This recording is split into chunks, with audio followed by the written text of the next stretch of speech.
Assalamualaikum warahmatullahi wabarakatuh. Salam pembelajaran. Di video kali ini masih akan membahas tentang jaringan pada tubuh hewan. Nah, selamat mengikuti video ini sampai selesai.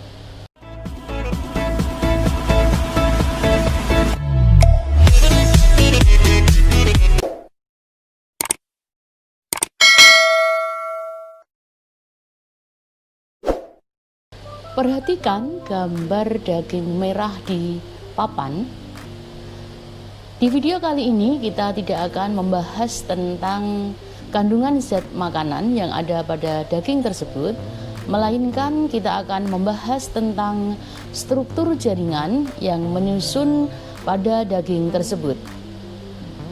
Nah, pada daging dapat kita temukan beberapa jaringan. Yang pertama jaringan ikat, kemudian jaringan otot, dan jaringan saraf. Masih dengan struktur jaringan pada hewan. Adapun tujuan pembelajaran, yang pertama menjelaskan fungsi jaringan ikat, dua menjelaskan fungsi jaringan otot, dan ketiga menjelaskan fungsi jaringan saraf. Yang pertama adalah jaringan ikat. Jaringan ikat atau jaringan penyambung merupakan jaringan yang selalu berhubungan dengan jaringan lainnya atau organ-organ. Fungsi jaringan ikat yang pertama, melekatkan suatu jaringan ke jaringan yang lain. Dua, membungkus organ-organ. Tiga, mengisi rongga di antara organ-organ. Dan empat, menghasilkan imunitas. Komponen jaringan ikat. Yang pertama adalah sel. Macam sel penyusun jaringan ikat, ada fibroblast, yaitu mensintesis dan mensekresikan protein pada serabut. Kemudian ada makrofag, sel yang tidak beraturan, dekat pembuluh darah, bergerak jika ada luka. Sel ini bersifat fagosit. Tiga, sel mas yang memproduksi heparin yang mencegah pembekuan darah dan histamin yang mengatur permeabilitas pada kapiler darah.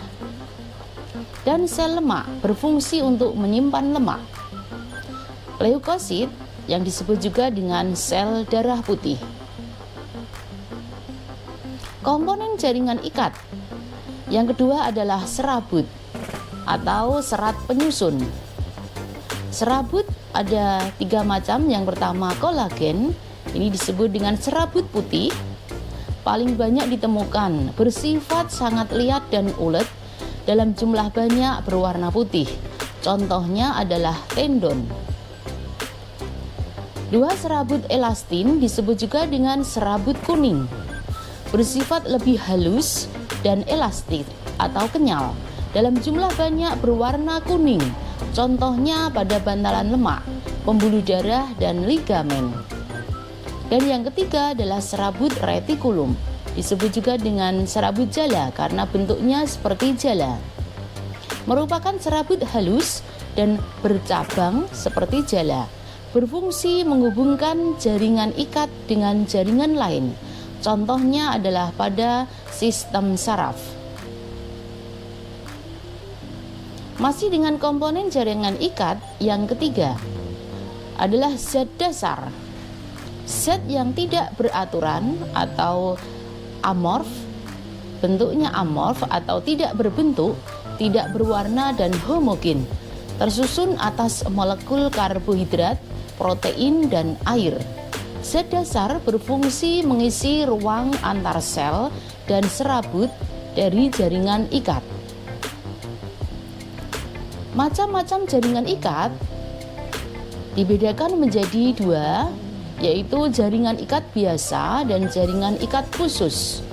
Untuk jaringan ikat biasa dibedakan menjadi jaringan ikat padat dan jaringan ikat longgar. Sedangkan jaringan ikat khusus ini dibedakan menjadi tiga. Yang pertama tulang rawan atau disebut dengan kartilago, dan tulang sejati yang disebut dengan osteon. Sedangkan yang ketiga ada darah dan limfa. Untuk kartilago masih dibedakan menjadi 3, yaitu kartilago hyalin, elastik, dan fibrosa. Sedangkan tulang sejati atau osteon dibagi menjadi 2, yaitu tulang kompak dan tulang spon, atau terdiri dari 2, yaitu tulang kompaks dan tulang spon. Gambar jaringan ikat. Jaringan ikat padat dapat diperhatikan. Untuk jaringan ikat padat tadi ada yang beraturan dan ada yang tidak beraturan. Untuk jaringan ikat padat yang teratur dapat ditemukan pada tendon, yaitu perlekatan antara tulang dan otot atau disebut dengan tendon. Kemudian jaringan ikat padat tidak teratur ini ditemukan pada lapisan dermis kulit. Dapat diperhatikan pada gambar. Sedangkan jaringan ikat yang kedua adalah jaringan ikat longgar. Serat penyusunnya adalah longgar atau susunan serat-seratnya longgar, berfungsi sebagai medium penyokong, pengisi ruang di antara organ dan mengelilingi elemen-elemen jaringan lainnya, sebagai penyedia nutrien bagi elemen yang diselubunginya. Contohnya adalah jaringan lemak atau jaringan adiposa.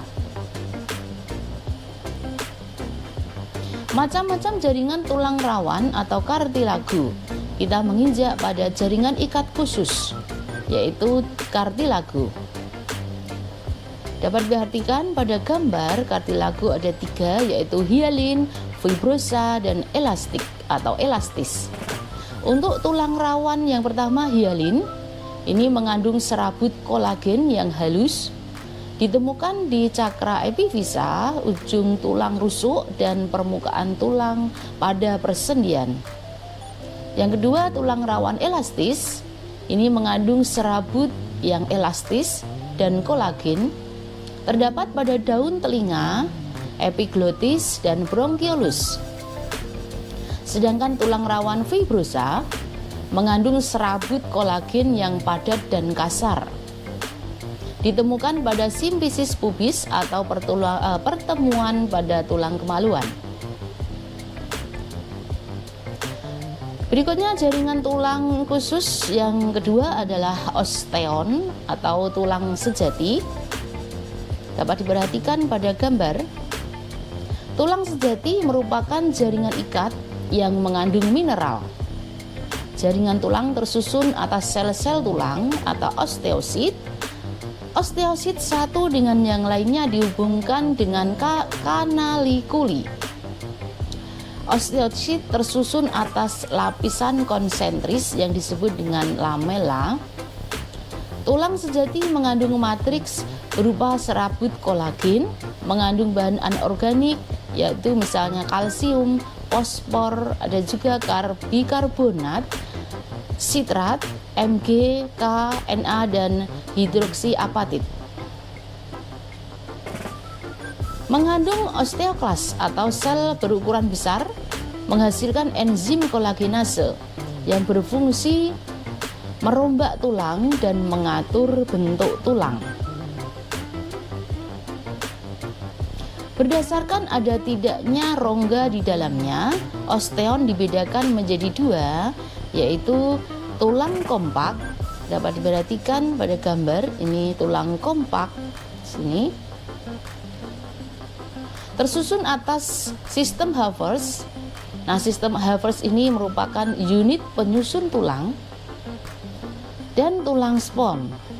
Tidak terdapat sistem Havers.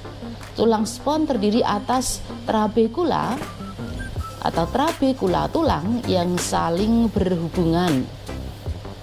Trabekula adalah struktur penyusun tulang spon yang berbentuk seperti kumparan atau lempengan.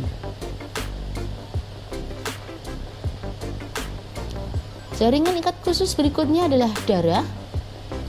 Ini komponen darah dibedakan menjadi 4. Ini hanya pengenalan karena Nanti pada bab selanjutnya atau materi selanjutnya akan ada pembahasan tentang sistem peredaran darah. Di sana akan dibahas kembali tentang komponen darah. Yang pertama, sel darah merah atau disebut dengan eritrosit. Kemudian sel darah putih atau leukosit, keping darah trombosit, dan ada plasma darah atau yang dikenal dengan cairan darah. Masih dengan jaringan ikat khusus, yaitu limfa. Limfa adalah cairan yang dikumpulkan dari jaringan-jaringan dan kembali ke aliran darah. Pada saat limfa melewati kelenjar limfonodus, maka ditambahkan sel limfosit dan antibodi yang merupakan sel darah putih. Jadi limfosit adalah bagian dari sel darah putih. Nah, di sini kelenjar limfonodus atau nodus limfa, bentuknya seperti biji kacang.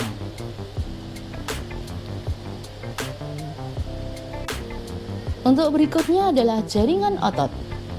Untuk jaringan otot ini hanya sekedar pengenalan, karena nanti pada materi berikutnya akan ada sistem gerak yang membahas kembali tentang otot. Yang pertama, jaringan otot dibagi menjadi 3, yaitu otot lurik, otot polos, dan otot jantung.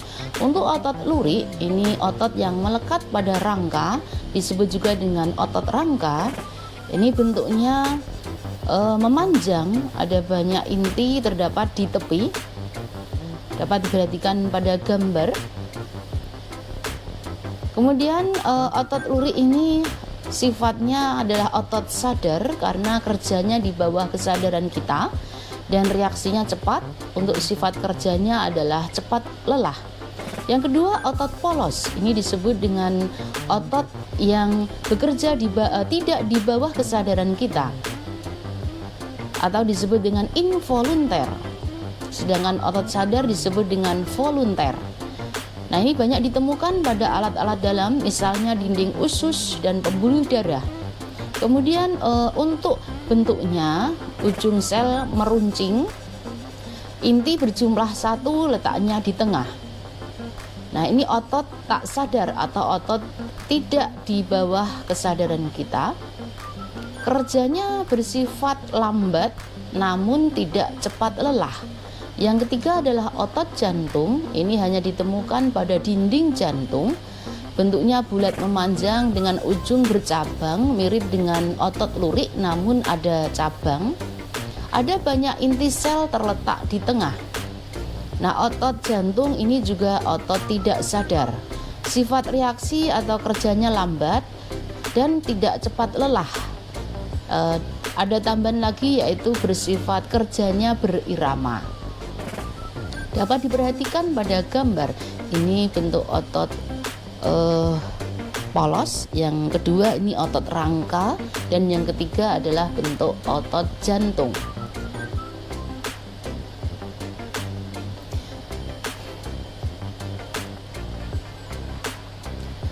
Kemudian kita lanjutkan dengan jaringan saraf. Ini juga sekedar pengenalan karena akan ada pembahasan pada materi sistem koordinasi yang menjelaskan tentang jaringan saraf. Nah, ini bentuk sel saraf atau neuron. Jaringan saraf tersusun atas neuron. Neuron berfungsi menerima dan memindahkan rangsang dari bagian tubuh satu ke bagian tubuh yang lain. Yang menyusun neuron di sini ada dendrit. Dapat diperhatikan pada gambar, ini dendrit merupakan serabut khusus bercabang-cabang, berfungsi untuk menerima sinyal dan menyampaikannya ke badan sel. Ini bagian badan sel.